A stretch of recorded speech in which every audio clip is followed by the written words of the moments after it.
चैन नहीं आवे घरी पलक्षी नदी नारण पलन लागी मोरी अखिया पियो पलन लागी मोरी अखिया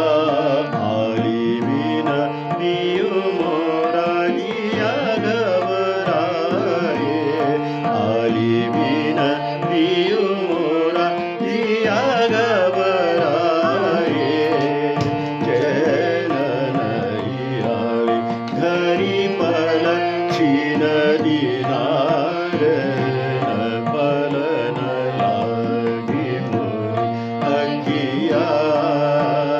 पियो वीर पथिकवा ले जाके संदेश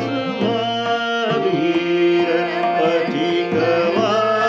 ले जाके संदेश वीर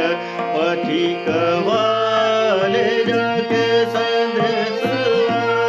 पिया सन कहियो हमारी व्यथा